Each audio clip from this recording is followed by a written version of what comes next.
I was halfway through microwaving leftover pasta when her voice floated in from the kitchen doorway.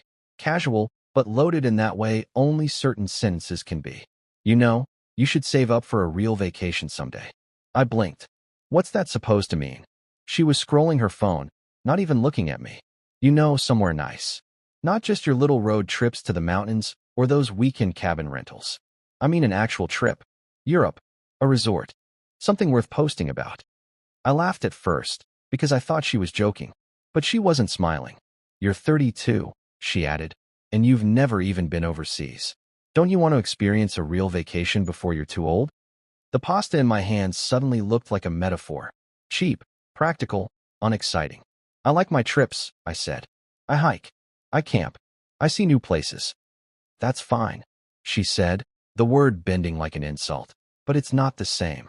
I'm just saying, if you save more instead of, I don't know, buying tools or fixing your old truck, maybe you could afford something more. It wasn't the first jab she'd made about money. Sometimes it was framed as a joke, comments about my thrifty wardrobe or my grandpa hobbies.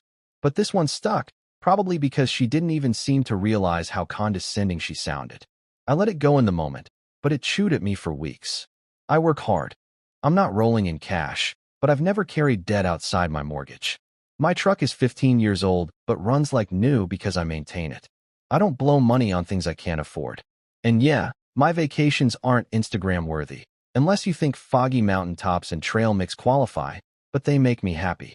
Still, that night I caught myself wondering, could I afford a real vacation? Not one financed on a credit card, but something I could pay for in full. Something big enough that no one could dismiss it as cute. The answer, surprisingly, was yes, if I played it smart. My savings account wasn't bottomless, but I had enough for something memorable. And if I planned carefully, I could pull off a trip that would check every box she imagined while still doing it my way. At first, I didn't even think about telling her. By then, our relationship was hanging by a thread. She'd grown colder, more impatient, like she was already halfway out the door. The idea of inviting her along didn't feel exciting, it felt exhausting. But the idea of taking this trip for myself, with no one to please but me, that lit a spark. A few months later, the pieces fell into place. I'd found a small, family-owned villa in Italy, on a hill overlooking the Amalfi Coast, that was renting for far less than the glossy resorts. It wasn't five-star luxury, but it had a private terrace, stone walls covered in vines, and a view that could make a poet go quiet. I booked it for 10 days. I kept the whole thing quiet. No social media hints. No, I'm planning a trip, chatter. I didn't know anyone an explanation, especially not her. 2 weeks before departure, we broke up. She ended it, citing the usual vague reasons. She needed someone more driven, someone aligned with her lifestyle.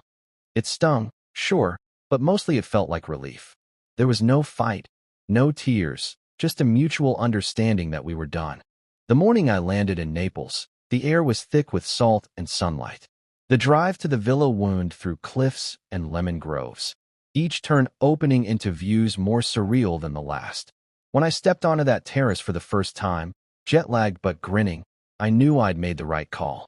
The Mediterranean stretched out endlessly, dotted with fishing boats that looked like toys from up here.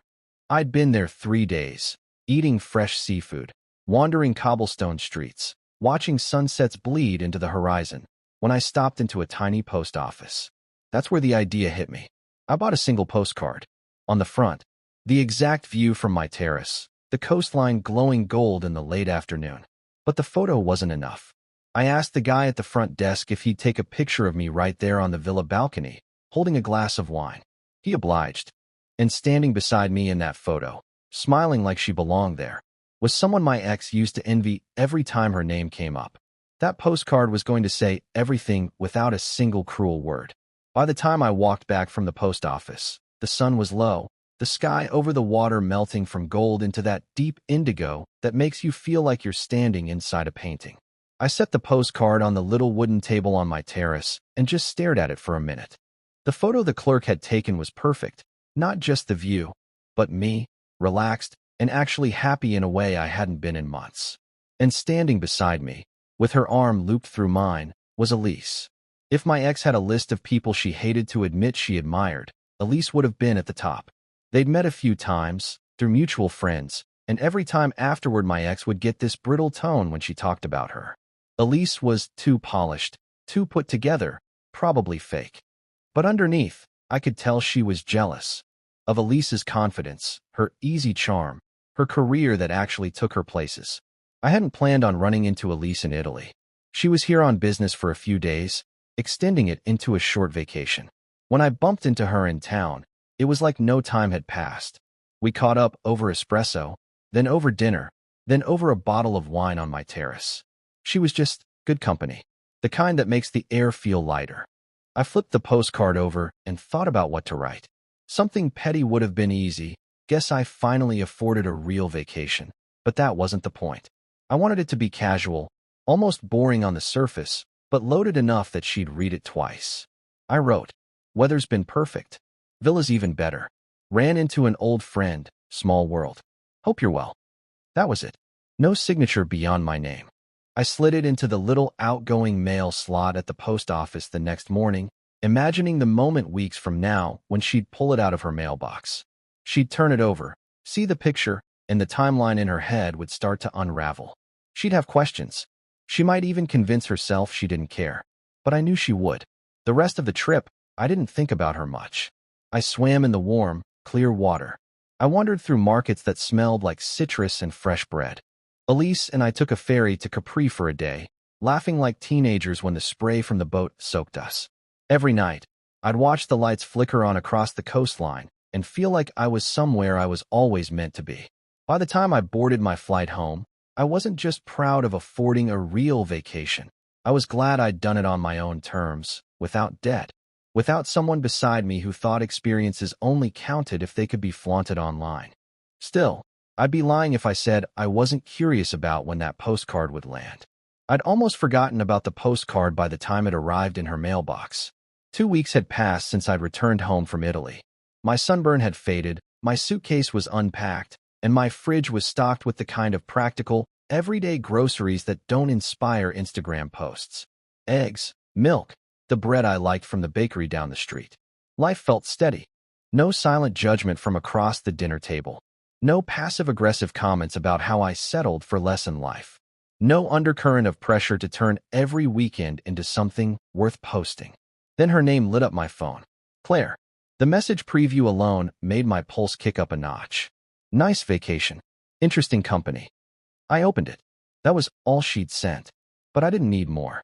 The image of her holding that postcard, turning it over, seeing the photo, was so vivid I almost laughed out loud. The second message came 30 seconds later. Didn't realize you, and she were such good friends. Ah, there it was. The emphasis she couldn't hide, the envy wrapped in faux curiosity. Elise's name didn't even need to be mentioned. We both knew who she meant. I typed back, keeping it short. Ran into her by chance. We had a great time catching up. Hope you're doing well. No bait. No explanation. No defense. The typing bubbles appeared, disappeared, appeared again. Then finally, glad you can finally afford something real. That was the one. The exact phrasing she'd used that day in my kitchen, months ago, when she'd casually dismissed every trip I'd ever taken. She wanted me to bite, to turn this into a back and forth where she could land her little jabs. I didn't. I put my phone face down on the table and stepped outside with my coffee. The air was warm, cicadas buzzing somewhere out of sight, the kind of late summer morning that always feels a little fragile because you know autumn is just around the corner. As I sat there, I realized something. The trip hadn't been about proving her wrong. Not really. It had been about proving something to myself. That I could do something big without changing who I was to please someone else. That I could enjoy a real vacation without debt, without the pressure to perform for social media, without dragging along someone who'd treat it like a competition. And yet, there was a quiet satisfaction in knowing she'd seen it. That postcard wasn't cruel. It didn't need to be. It was just a snapshot of my life now. The kind of life she'd never believed I could have without her. Over the next few days, I noticed little signs she was thinking about me again. A mutual friend mentioned she'd asked how I was doing, pretending it was casual. She liked an old photo of mine on social media, then unliked it a few hours later. The digital equivalent of pacing outside someone's house without knocking. I never replied to that last text. Never acknowledged the social media breadcrumbs. Because the truth was, I didn't need the last word. I'd already had it the moment I dropped that postcard into the outgoing mail slot in Italy. Somewhere, in the back of her drawer or stuck to her fridge with a magnet, there's a photo of me on the balcony of a villa overlooking the Amalfi Coast. I'm holding a glass of wine, smiling like I belong there. And beside me is the woman she used to compare herself to in the mirror. That picture will keep saying everything I never will.